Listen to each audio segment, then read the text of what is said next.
এ হলো বাবু, ছোট্ট এক হাতি, কিন্তু একটা সমস্যা আছে। আমি আবার কি ভুলে গেলাম নাকি? আরে আমার ব্যাগ কোথায়? সে আজ আবার স্কুলে যাওয়ার সময় ব্যাগ আনতেই ভুলে ও গেছে। না, মা তো বলেছিল নিতে। আমার জুতো গেল কোথায়? আমি তো এখানেই রেখেছিলাম। বাবু, তুমি জুতোর উপরই বসে আছো। ও তাই নাকি? বাবু তুমি কি আমার জন্য কিছু আনোনি? আমি ভুলে গেছি, সরি। বন্ধু কষ্ট পেল। এবার বাবুর খুব খারাপ লাগলো। না আর না, আমি একটা ডায়েরি রাখবো, সব কাজ লিখে রাখবো। সেই দিন থেকে বাবু নতুন শুরু করলো। ওয়াও বাবু, আজ তুমি কিছুই ভুলোনি। হ্যাঁ, আমি সবকিছু ঠিকঠাক এনেছি।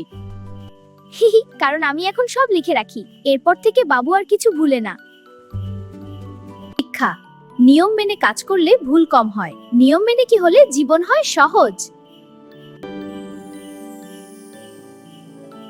তুমিও কিন্তু লিখে রাখবে, ঠিক আছে?